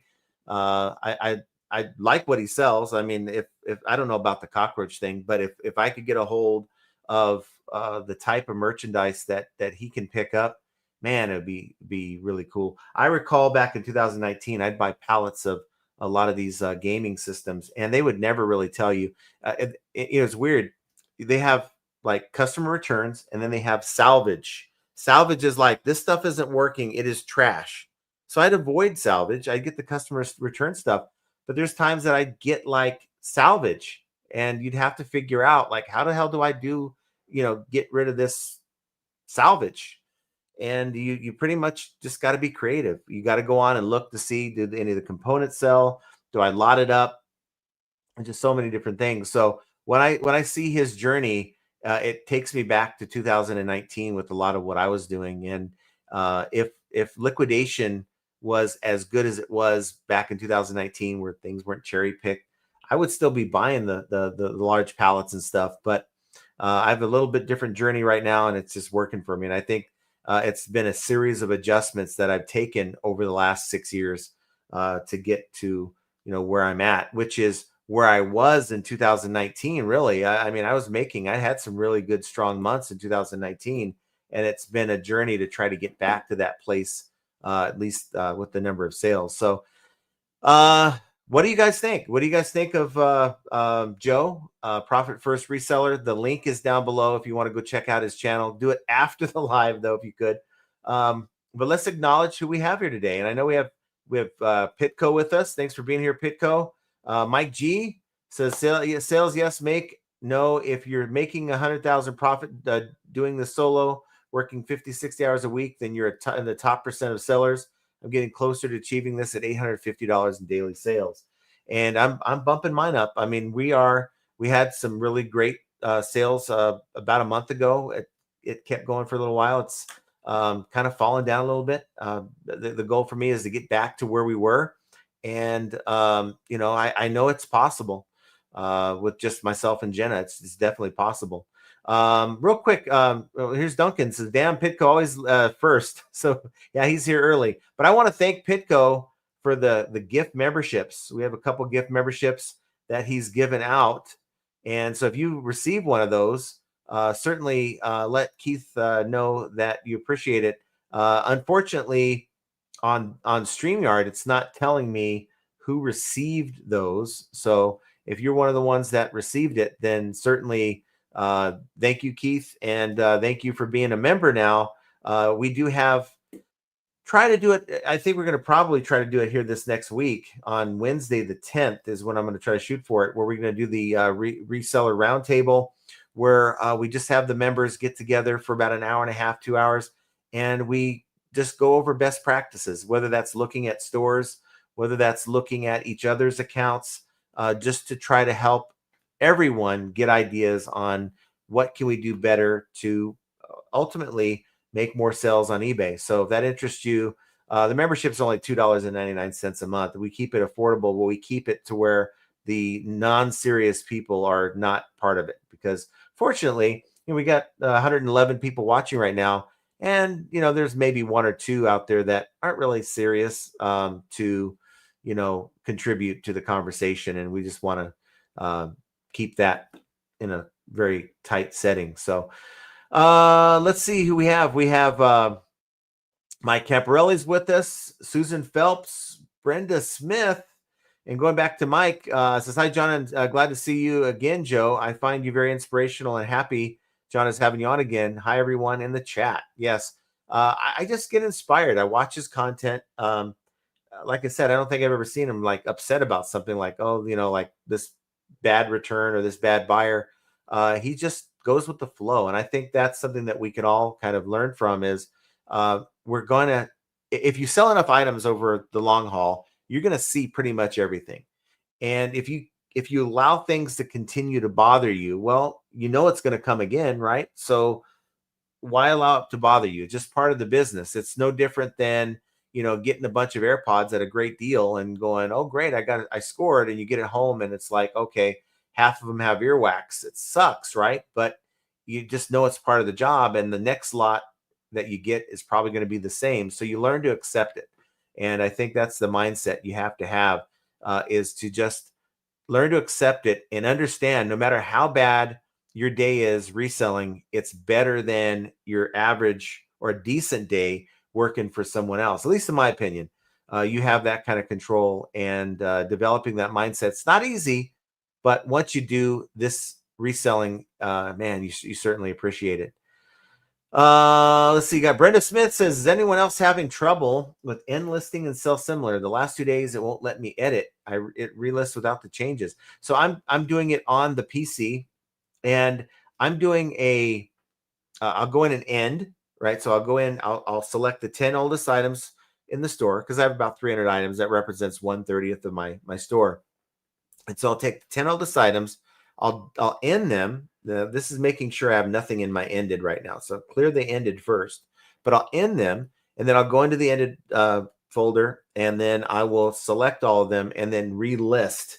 I used to do the sell similar. I just don't want the other step of having to remember to go in and end those or delete those in the ended folder. So by relisting instead of sell similar, it does that last step for you. And it's worked. It works every day. So I don't know, maybe reboot or something. I haven't tried it on the PC, on the phone, just the PC. And yes, it will deduct from the number of listings that you have to work with. So that's certainly, in my opinion, I think it's essential to what I do. I really do feel like instead of allowing that item to become stale, and then eventually that's 90 days and eventually 6 months stagnant, I like that item to rotate and have that new item tag next to the title for about a day or so. We got Kevin Hawthorne with us, and I don't know if he's still in Lakeland, but nonetheless, thanks for being here, Kevin. Duncan's noticed faster than Keith. He was here 14 hours earlier. We got Craig Landshark Picker and Jersey Jane. Nice to see you. Jet Fixer says Jamie seems very happy this morning during his interview on Fox Business. Jamie Iannone, I have to check that out. I didn't see that. Flip It Good says, hi, John and Joe. Happy Friday. Nice to see you, Flip It Good. Gail's with us. Gail Carlson. Nice to see you, Gail. And Thomas S says, yeah, I sent that link to John. That stock is doing pretty good, I guess, LOL. So I have to check that out. You may have sent an email. I didn't see it. Ping G says, hello, John and Joe and the chat. Nice to see you, Ping, and the Crazies Life out in the UK. Nice to see you, and thank you for being a member of the channel. Thomas says, needs to put a solid weekend of listing slacked off all week. Jenna comes home tomorrow, so she will be doing the shipping from here on out. I got to tell you, it does take it takes me away when you don't really think about, well, it takes no problem to ship an item, but then you multiply that by 5 items here, maybe 10 to 15 items on that day, and you're like, I wish I can get that 2 hours back, because I'm looking at, and maybe I'll do a video on this, but right now my biggest challenge is time and space. Now, time and space, you think of, the galaxy and all that, but I'm talking about as it pertains to eBay, time and space running your business. And there's a solution to the time and space problem, but usually it's monetary, right? So time, how do I get back more of my time? Well, you can buy tools, right? For that, like AI tools. You can hire somebody.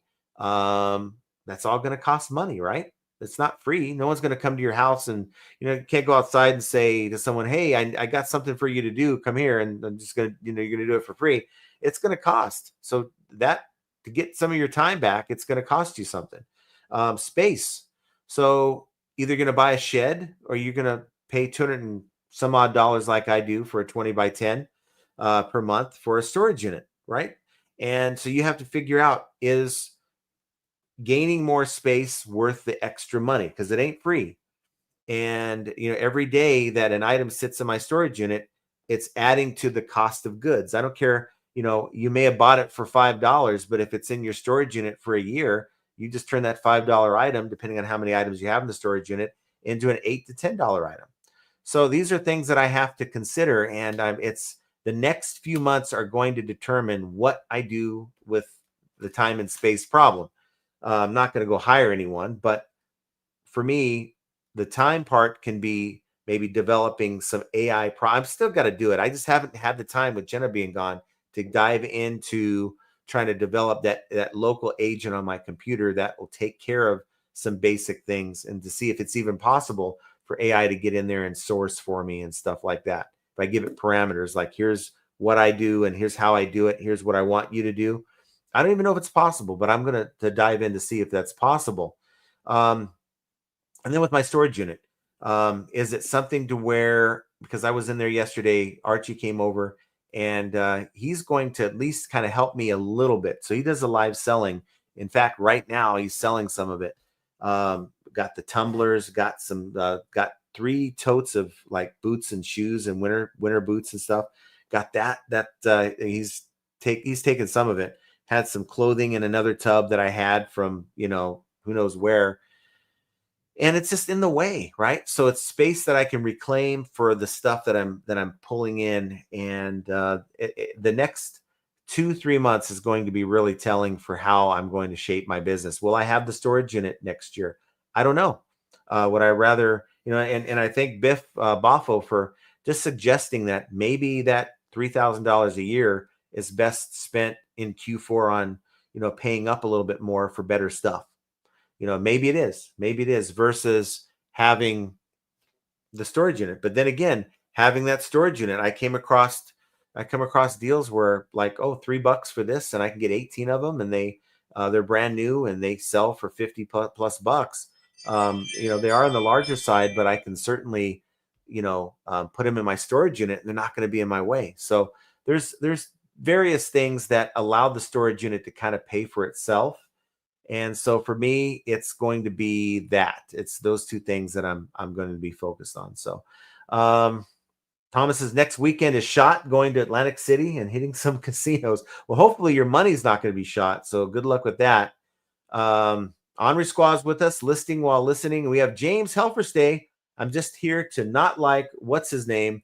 John, I think it is that sniffing paint sneezy guy, or is it flipping Saint Cheesy, something like that? Yeah, I was watching your video and you were really having a very, very honest moment. And I'm like, man, I hope he's not upset at me. But I know I left that comment in jest, but you know, I know the whole situation you were talking about in that video, but I thought I'd just put a little smart ass comment in your video.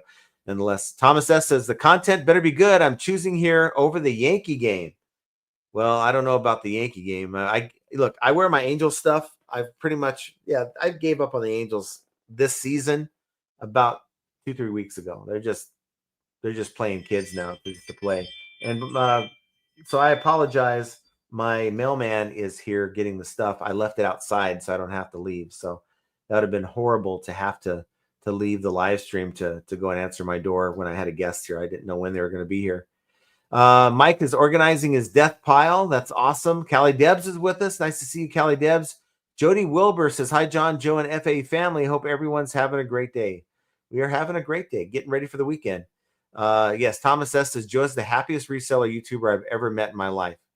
And, that's a little bit contagious. It's like, I mean, who couldn't use more positivity in what they do? I certainly can. And that's one of the things that's like, he was on Profit Playbook podcast about a couple months ago. I think it was about that. And just the positivity that guy has. And then you go and look at his videos and you're like, man, this guy is like really super happy. And I could use more of that. Beard's with us. He's going to have his show here at the top of the hour. So that's 5 o'clock Pacific, 8 Eastern. So make sure you, after we're done here, you go over and check out his channel. I don't know what kind of time I'm going to have, and I apologize. I was trying to get this stupid phone to be silent during this. I had forgotten to turn off the ringer before I went live, so I apologize for that.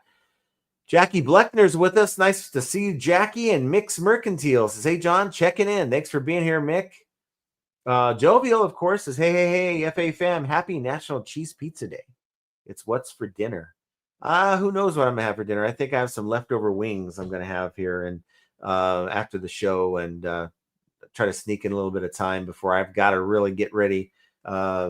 Jenna's coming home tomorrow afternoon, so things are kind of out of place. So I'm the kind of guy that's like, I wouldn't want to come home to a messy house, and I don't think I'd want to do that to her. So that's going to be kind of on my plans here. Thomas S says, I have a question for Joe. Whoops. Well, he ain't here, but maybe we can all explore it together. Does anything get you mad to where you don't smile? Love the positive vibes. I think I kind of asked him that. I just think, look, he just has the outlook. Look, the bigger picture is he's got a wonderful family. He's got a great wife, great kids, great situation. He doesn't have to honk at anyone on the way home for dinner because he's at home, right? He's got a perfect setup that, it's one thing to be at home reselling, but can you make it work? Can you make it pay your bills? And he's making it work. And so, of course, you're going to be happy about that, right? No matter if you have your worst day on eBay, I think it's still better than one of your best days. Because I don't want to say it's better than your best day at work, because I think your best day at work is probably like the last day at work where you retire or whatever. But your good days at work, I'd rather have my worst days reselling. Let's see. And James Juice, the PA picker. What's up, buddy? He sells a lot of electronics, a lot of gaming systems and stuff. I think he showed that in the interview. But it's one of those things where if it's gonna sell and it's within his wheelhouse, he can get it. He's gonna do it, and I think that's awesome. Yes, homework life balance is important if you have a family. I couldn't imagine. And so this is the regret that I have in life, right? I worked a 9 to 5. I worked the 6 p.m. the graveyard shift. Well, not quite, but 6 p.m. to 2:30 in the morning. And it's like, and some of the time I work 3:30 to midnight. Well, your kids are just coming home from school. You really don't have time to spend time with family because you got to drive to work, right? Even though your shift starts at maybe 6, you got to leave at 5. And you really didn't get a chance. I didn't really get a chance to spend, and this went on for years, right? Didn't really get to spend the kind of time I wanted to spend with my kids, them growing up. So I regret that. Uh, look, I was reselling part-time at the time, and even then it didn't seem possible to make it a full-time gig. Yeah, it was kind of cool to get a couple $100 here and there, but I didn't see it paying the bills. And I wish I would have. Well, again, I had a 26-year career, so to throw that away for reselling wasn't even in the thought. It's like I'm going to do both, if that. But I would have done it differently. I'll put it that way. I wouldn't have worked in the specialty department that required me to work those hours. I would have worked the generic front-facing job that no one liked, but making that sacrifice for my kids, I probably should have done that. You want you need says, hey John, I hope you're well. Been too long since I could catch a live. I hope you're well, sir. Looking forward to the chat. Well, thank you. I appreciate that. Went to my eye doctor this morning before I got home, and we filmed the Profit Playbook podcast for tomorrow. And they think it's like a viral thing in my eyes, right? So my vision's better after taking these drops for a week. I still got to take them for another 2 weeks. He wants me to come back in 2 weeks, and I'm on the right track. So I feel like it's weird because over the last few months, my vision without my contacts has been pretty bad. But since taking these drops, I'm like, man, I'm not wearing contacts and I'm seeing quite well. I can read. I don't have to squint. I can see the text on the screen. So so far so good. And we're just going to try to tackle this, and then we're going to tackle the dry eye problem that I have. I have chronic dry eyes apparently. Yeah, Thomas says there's a video with Joe on the Profit Playbook channel with all 3 guys. A lot of info on that video. Very good video, actually. If you guys want to go check that out, I don't have the link, but go over to the Profit Playbook podcast channel and it's there. David Penler from Scotland says, hey, John, Profit and FAE chat. Watched you playing golf on Resell Rabbit's YouTube. That dropped today.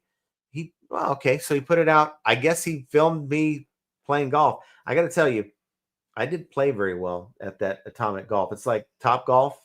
I didn't really do that well. And it's like, I haven't played golf or swung a club since then. It was the day after eBay opened that we did that.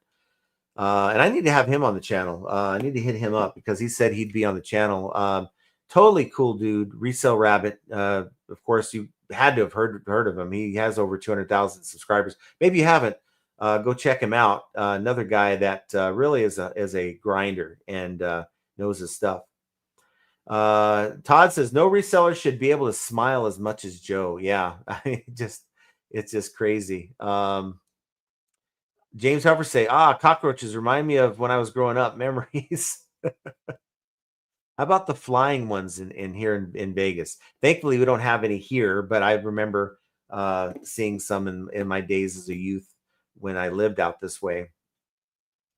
Profit first. There he is. I know he's not on with us. That was earlier. He had replied. James Huffer says list 3 to 500 a day now with List Easier. Did someone say list quicker? Oh yeah, me.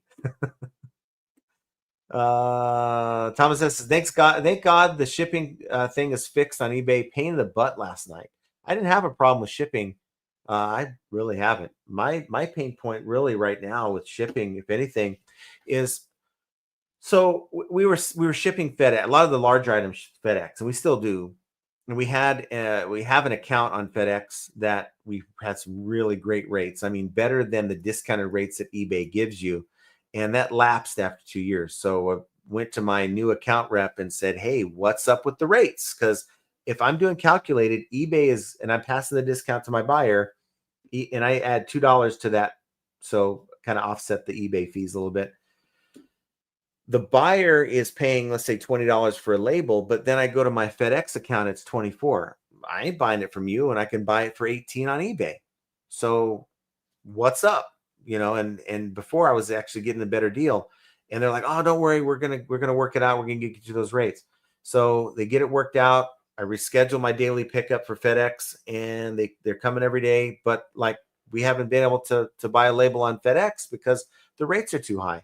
So I'm going to hit up my rep one more time and say, look, I'm not going to just ship exclusively through FedEx on the larger packages if you guys can't follow through, and I'll just go and do the drop-off thing if I have to. So that's another challenge I got to deal with here. Joby had to walk away for a moment and come back to cockroaches and earwax. What the what? These are some of the pains we've had to deal with in reselling. How about you want, you need, says, FYI, the automatic positive feedback from buyers who haven't left feedback feature has started working, which is good news for feedback scores on eBay dating back to August 6th, 1 month, and it kicks in. That's awesome to know. You know, a lot of these things that eBay is changing, they really didn't put a timestamp on, but I can tell you when it comes to the feedback stuff, that stuff started on the 3rd of September. So we're talking about the auto feedback. We're also talking about the negative things with feedback that eBay didn't share with us at eBay Open.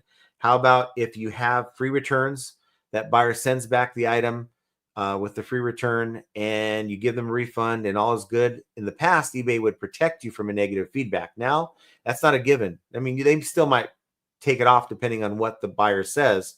Also, on an item where you actually get something back different, broken, accessories missing, where you deduct, hopefully you're deducting 50% if you're using the tool at all. But let's say you deduct any amount up to 50%. Well, you would be protected by eBay, but now that all bets are off. So you may get more negatives as a result, but then you're going to get more positives because most buyers don't leave feedback. Most buyers, look, I got the item that I wanted. I'm happy. I don't care about playing your social media game on eBay. I'm just going to use the item that I bought and don't harass me about it. But now eBay is going to do it for them for those who don't want to leave the feedback. Thomas got his sale from hitting the like button. Guys, you hit the like button, you're going to get a sale within the next 24 hours. I don't know how it works, but we put that positive energy out there so that you get a sale within the next 24 hours. And for a lot of people, they swear by it. So what is it going to hurt? Hit that like button and get your sale. Some people just come by, not for my diatribes, but they come by to hit the like button so they can get their sales, to get that extra juju pushed out towards their account. Kelly says, I wish the automatic feedback was posted in recent order, but instead they mix it in. You can all filter it, but still wonky. Hey, look, I'll take it. If it helps bring up your percentage, I think most sellers that have negatives would appreciate that. Yes, I will try to make it to the bottom of the chat if I can. I'm trying to. I know I'm 50 minutes behind, but it is what it is. You want says, I'm happy about ISP, as I can open up more of my listings back up to Americans. This international shipping program. Comics are tariff-free, which help. I miss my American friends and buyers. ISP opens in October, 25-ish days and counting. So again, I forgot where you're at. Where are you at? You need. What country are you at? Let's see. Kelly's not sure to do it on mobile, but PC, go back to your storefront view, then feedback. Should be a box for automated feedback. It does put it on the top when you check it, but then you don't. It's mixed. Yeah, I do automated feedback. I was talking to Beard today, and he's like, I'm thinking about taking my automatic feedback off. I'm like, why? He's like, because you know what? Some of these people are just rude. You know, they send back your item all broken and no care, and it's like they already got their positive feedback. What do they care? Now, it's not like you can leave a negative, but you know, it's like the mindset is like they don't even deserve that if they're going to be that rude with my item. But for me, I don't even think about it. It is what it is. They're going to game the system to get a positive feedback. Then that's just the way it is. It's one step, one automated process that I don't have to deal with in my business. Keith is funny. I got an air fryer teardown video I'm working on. That's awesome. Well, you know, I did the Breville one and it went pretty well. As long as I can see that there's sold comps for the parts. You can simply type in what it is, the name brand, the model, and then the word parts. And in sold comps, if there's people doing that, it'll come up. Jane's Jungle Safari says, I'm late. I'm starting at the beginning. Well, nice to see you, Jane. Thanks for being here. The good thing about being part of the replay crew. It's always there if you want to go back and watch it. Heather Hunter, nice to see you, Heather. Thanks for being here. And I didn't say hi to Wayne Storage, but apparently you got a pretty new and good channel, so go check him out. Glad to catch this. Had no idea y'all were live. Yes. And then Wayne had a question. What motivated you both to get into reselling or self-employment in general? Were there any specific events that happened that pushed that mindset and lifestyle? I got to tell you, when I talk about reselling, going back to 2002, I was trying to find ways to make money extra on the side. I had my job, right? I was 9 years into my 26-year career as a frontline rep. I was married to someone else. I won't go into that whole thing, but I found that she had control of the checkbook. I didn't. And I'm like, how do I get a little extra pocket cash? So it was like, okay, a friend of mine said, let's go to there's a computer flea market. Let's go and buy parts and stuff. So we started buying parts. We ended up getting a deal where we bought this guy out of all of his, remember those Palm Pilots? He had a bunch of PDA keyboards, and we bought them for like $5 a piece. And the guy had hundreds of them in boxes. And so we bought them all and sold them for $40, $50, $60, $70, depending on the model. And that was kind of cool, right? So, just finding opportunities to get a little spending cash. And it's like, yeah, it was just for a part-time thing. It was never in my mind something I thought I'd ever do full-time. And I kind of wish I did it sooner, to be honest with you. Keith says, Joe is the one that I got the idea of walking through the woods and doing that daily, so it helps you mental health. Yeah, we don't have woods here. We have palm trees, and we don't have a lot of that here, but I would love it if we had a place like that to walk. First responders, 9754 says, this guy is super impressive. Night and day from those selling junk from their basement. Yeah, I mean, look, he's not selling brand new items either. I mean, he's selling things. You go watch his videos. He's got his gloves on, and he's cleaning these Nintendo Wii controllers. And one thing I didn't ask him, I was going to ask him about, is he had mentioned that he takes some of the parts, he'll throw them in his washing machine and wash these parts. I'm like, how does that work out for your washing machine? Let's see. Killboy 2100 said he's so devoted, energy, powerful. I mean, if I had a quarter of that energy, I'd be just all over it, right? James says, when I sell my body, I sell it as salvage. Wayne says he's awesome. Appreciate you having him on. Well, nice to see you, Wayne. And we do this Mondays and Fridays, same time, 3 p.m. Pacific, 6 Eastern, 5 Central. And we'd love to see you here in the chat and be part of the community. Jerry Johnson's with us as I finally made it to the live chat. Well, we're glad to see you, Jerry, and thank you for being a member. Killboy says, John, I believe you inspire me as well. Well, darn it, that's awesome. I'm just a guy who sells out of my garage, right? And that's all I see myself as. The idea that I inspire anyone to do anything is just it's hard to absorb all that. But thank you, I appreciate that. Mike G says eBay is definitely glitching past 2 days for me. Yeah, like I put out a little short showing that I have calculated shipping on most of my items, right? So in my listings, I was trying to run my listings on the PC, and I noticed that it wouldn't give me a place to put my weight or dimensions when I had my Ground Advantage calculated shipping policy. But I switched it over to my free shipping policy, and it popped up. It was just really weird. It was glitching out like that. Hillboy says, hey, John, I had a glitch where a listing was on a 10 to 15 lag to type listing. Anybody else have this issue? I'm on the East Coast. Well, I can tell you this. I've seen this happen over the last couple months, and it's something I reported eBay. I don't think they understand what I was talking about. But if you ever get a return request, or let's say something that requires you to type in, like maybe you're trying to fight a negative feedback and you're in their tool, well, you're typing whatever it is, and it lags so bad that nothing's happening. You're typing and nothing's showing up on the screen, and you got to wait. And it's like you got to peck type just to go at the pace that it wants you to go. It's maddening. I had to go into Word, MS Word, type in what I wanted to say, and then copy and paste it because I was making errors because I can't see the letters I'm typing because I type pretty fast. Juices, what's your plan for the fourth quarter? For me, it's keep the momentum going that I'm doing. Try to build the business, get more listings up, and also analyze the path that I'm going right now. Is the storage unit, is that going to help me grow, or is it sort of just an extra expense that I really don't need in my business? So I guess Q4 will tell the story. If I see my sales fall in line, because right now, the summer for me is up, and then here comes September, and then in the past it's been October, November, December, right? And then it doesn't come back up till the middle of January. How do I stay here, right? And I'm not even trying to go up. I'm just trying to stay here.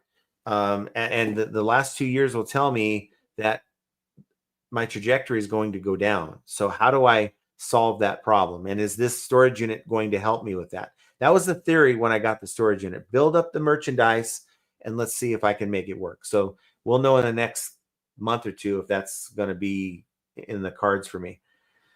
Yes, hit the like. And so Duncan would get his free crickets and cicadas. Yes. Keith goes to the warehouse at 5 a.m. and goes home at 5 p.m. List at home or edit until 10. Do you ever sleep? That's what I want to know. Yes, Kelly, if you haven't seen Resell Rabbit, you're missing out. Different way of doing business, but works. Yes. Really good dude too. Yes, Coppercat. I think it was an interesting show. I think he is a very good interview, Joe, and certainly we'll have him back on again because there's just so much, you could fill 3 to 4 hours talking to that guy about eBay and you wouldn't even know it. You need says, okay, you're in Canada in the great white land of Josh Galt. Awesome. Pitco says, I have a do it while I build parts washer that works great. I'll have to do a video on it. Yeah, wouldn't the parts get inside the dish? I'm not even saying dishwasher. This is a clothes washer, washing machine, and he's putting like the neoprene. I don't think that's what it is. The rubber covers for the Wii, and he's also putting the backs of the battery backs, not the battery itself, but the battery cover in there as well, and just letting the machine go. It's like that seems like it would wreck the machine. Somehow a piece would get stuck or something. Kelly says that lag is terrible on cases opened. It's been like that for years. I have to type in a notepad and then copy and paste it in. It's maddening. It's like I got something to say here. I'm saying it right, and it's like messing up my train of thought. So you have to go in and copy and paste it. But you'd think that eBay would know that, but maybe it's almost like, well, if they cared, they'd fix it, right? Michelle R says, good evening, everyone. Nice to see you, Michelle. Thanks for being here. And Keith says, sleep is a waste of your life. I'm going to get all the sleep I need when I'm dead. But you gotta recharge your battery. You got to think of sleep as like your cell phone. So got to let your body charge up all night, or not all night, throughout the evening. They say there's a good time to start your rest cycle, and the best time to get up is like 10 p.m. to 6 a.m. And I'm trying to do better with that, right? I think in the world of TikTok, and this is Jenna. I'll blame Jenna. She'll like stay on her phone. She's like addicted to that TikTok swipe.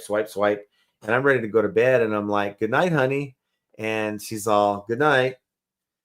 And the light is like bright, and I'm like, I'll wait a few minutes and I'll go, hey, honey, can I tell you something? Yeah, what's up? Good night. So she gets irritated at me. And so she'll finally turn it off. Yeah, I'm working on her getting it so where she turns that stuff off so we can start going to bed a little bit earlier. You want you need says, do you have any tips in regards to the international selling program, or the international ISP, international shipping program? I do it this is something that I've considered turning on, and I probably will do it this weekend. I have it on my second store. I can care less. I hate to say it this way, but I really don't care about the second store. Second store is just a little bit of gravy. I make 3,000-4,000 on a good month on that store, 400 some odd items. ASP is about $20.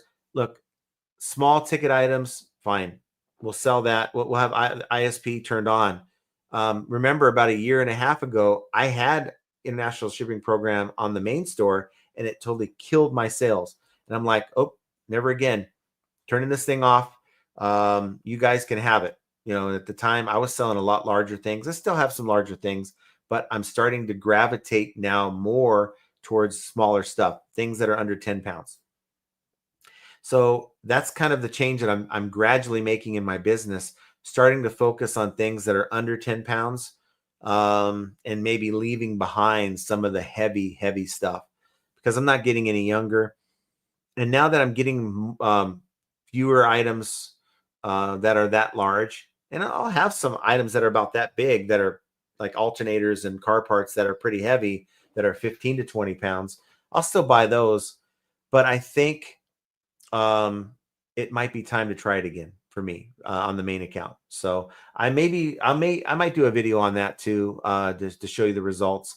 Really, the last 2 days haven't been great in sales. I think I had a $160 day yesterday. I think today I would have had about $300 or $400 in sales. I've had 2 cancellations today. 2 people buy an item and they ordered. How do you order by mistake? Because it ain't one real quick click of your mouse or your on your phone. You got to go through a series of things to buy the item. How do you buy that by mistake? I think eBay should take that option off. Change your mind is one, right? It's probably what it is. How about a change? I just don't want this thing, or I found a better price. I'd rather see that. Sean Gatto is to the dude that said, I'll sleep when I'm dead. If he doesn't get sleep, he'll be 6 feet under before he knows it. I agree with you. You have to recharge not only your brain, but your body. Yeah, that's Keith. Keith, I don't know how he does it. He's like the Energizer Bunny. He can just go and go and go. Like right now, Sean, just so you know, Keith is in the UK. It is almost 1 in in the UK, and he's been up since 5 a.m. and he's watching the show right now. He hasn't cut out early. So then you have Paul Rose, you have David Pentland in Scotland, you've got a few others, and it's amazing that they're up this late at night watching the show. Here is his rebuttal to that. Due to my health condition, it's dangerous for me to sleep as my heart will stop. Wow. So I'm on meds to keep my heart rate up. So I'm always pumped. That's why I hardly sleep. Your body gets used to it. There's a guy in Thailand.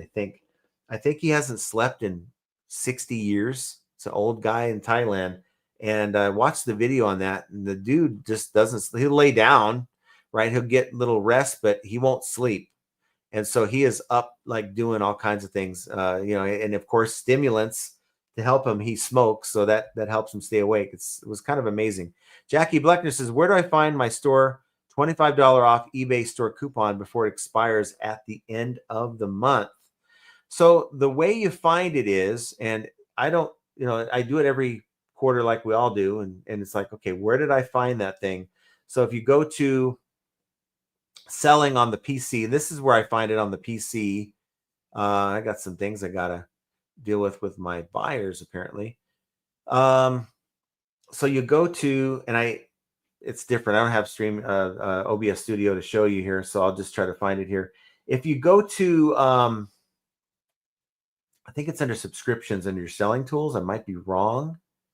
And then it's under subscriber discounts. So you click on selling, you go down a ways on the left side, subscriptions, and then there's something that says subscriber discounts.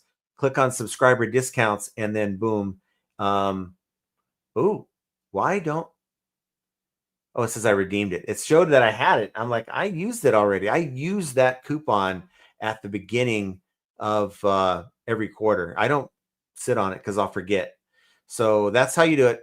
In the PC selling, go down to subscriptions, and then also down the left side, subscriber discounts. It'll take you there. Samantha says, hello, John and Jenna in chat. I have to watch later. Just tune in and say hi. Well, thank you for being here. I appreciate that. There's Biscuit Butt. He's done with his live selling. I'm wondering how we did. Keith, I got to watch your last video for your information. I make comments, but YouTube suppresses them. Well, we see him here. Nice to see you again. Karen Wolven says, Cha-Ching King is pretty happy fellow as well. He's okay. Cha-Ching King is probably like an 8 out of 10 on the happiness scale, and Joe is like 10 out of 10. How do you get any happier than that guy? I just would love to have half of the the happiness that guy had. Not to say I'm not happy, but there's times that I'll get something and my first instinct is like, oh, come on, and it's like I need to take my own advice or his example and try to just allow that just to roll off my back and just say, look, it's part of the game. You want, you need says, thank you for your insight and help, John. Very eye-opening that you actually turned it off. I have heard mixed reactions to ISP. I hope you have a great weekend. Well, thank you. Well, I'm going to turn it back on. I think I'm going to turn it back on. Why not? Let's see what happens. Let's see if I'm not expecting an increase in sales, but if it doesn't hurt my sales, I'm open to it. Because they do say, look, and I don't know if I agree with this, but that's the numbers that they've given at eBay Open. 70% of your buyer pool is outside of the US. I don't know about that. I think most of your buyer pool is in the US. While there's more people outside of the US, how many of those folks outside of the US are really on eBay.com? I mean, they might be on a different form of eBay, but unless you're showing your items on those platforms, you're not going to get any play. So I don't know. I don't know if I do it for getting more eyes on my items. I mean, if it does help my sales, great, but I'm not counting on it. Living Rondo says, I was burning myself out with not enough sleep for a while. I've reached the point recently where I need naps in the weekend, more quality nights of sleep. My productivity sucks when my eyes are dead. Or I notice that my attention span is just dead. If I'm tired, I'm not focused. I need to get my scale. Mikey Bags is 11 on 10 on the happy scale. I don't know. You got to go back and watch Joe, because this guy is, I've interacted with Mikey. He might be a 9. He's definitely not on Joe's level though.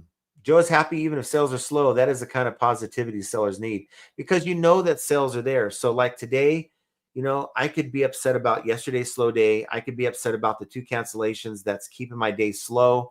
But you know what? I'm going to keep focused. I'm going to keep doing the things that I know to do.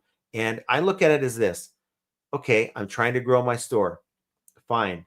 A couple slow days will only allow me to outpace the sales that I've been getting, because I'd list 10, here comes 10 sales. I'd list 12, here comes 10 sales. So I'm slowly growing, and maybe just look at it as this gives me an opportunity to grow even faster. Hot wings are for dinner. That's for sure. Leftover wings. Duncan says, Keith, you never sleep because extra beers keep you awake 24/7. Yeah, I agree. Joe is Mikey Bags happy +2. He is Joe is at the top end of the spectrum, and I don't even want to talk about. I'm sure there's reseller YouTubers that are on the bottom end of the spectrum, and I kind of feel like I'm in the middle. I'll have my days where I'm kind of blah, and I'll have my days where I'm just, I talk too much, which is probably more days than others. But here's what I want you guys to do. First of all, I want to thank Keith for the memberships. Thank you, Keith, for being awesome to the channel. And doing that. Certainly, you don't have to do that. You're working hard for your money. But those of you who did get a membership, please make sure you thank Keith. Mike says, I'm nixing eBay Spotlight. Tried it twice, like priority and offset ads. They slow my sales. Funny how some of these tools are not beneficial. Yeah, I got a message on my main account saying, save 75% off of the fees for the I think the Spotlight for your store. I'm like, look, I'm not a niche seller. I don't care about my store like as a whole. I'm talking. I want to focus on individual items, and they can have their 75%. I'm going to pass. So I mean, I'll take them up on free if they want to show my items through promoted priority or offsite ads, but I'm not paying for it right now. So that all said, though, I want to thank you guys for being here. You guys are excellent. Again, I want you guys to go over to Bearded Picker's channel in the next 10 minutes. Go over there and show him some support. I will be in and out of the chat. I'll try to hang out if I can, but I've got so much to do before Jenna gets home. So I want to thank you guys. Jenna will be here on Monday, by the way, as a programming note. But you know what? Having the kind of positivity or developing the mindset that Joe Profit Reseller has shown on this channel and how he shows every day on his channel is yet another example of how flippant ain't easy. And it's a goal we all want to have, is to get to that positivity level in what we do. And I want you guys to have an excellent weekend, and we will talk to you guys here very soon. Thank you, guys.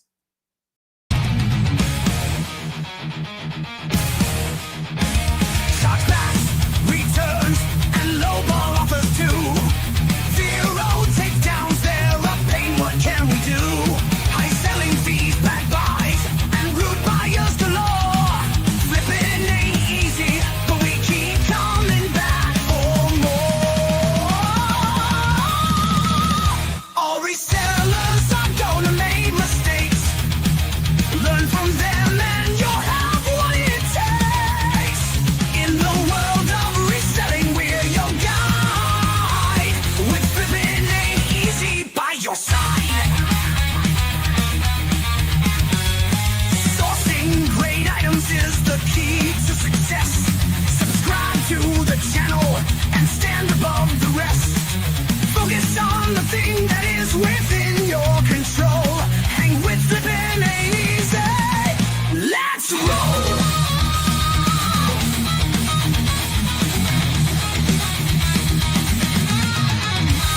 Catch the live streams on Mondays and Fridays. Join the Discord community for the parlays. Tune into the podcast. Profit Playbook's the name. With Scott and Josh, flipping's more than a game.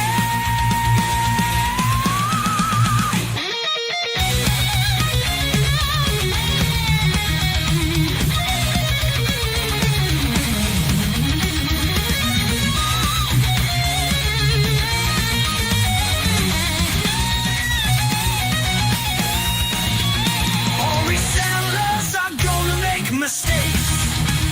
Learn from them and you'll have what it takes. In the world of reselling, will you guide?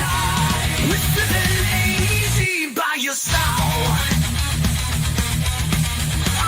Catch the live streams on Mondays and Fridays. Join the Discord community for the parlays. Tune into the podcast. Profit Playbook's the name. With Scott and Josh, flipping's more than a game.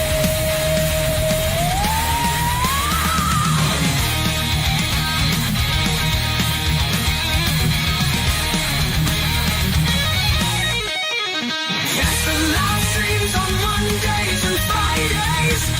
Join the Discord community for the parlays. Tune into the podcast. Profit Playbook's the name. With Scott and Josh, flipping's more than a game.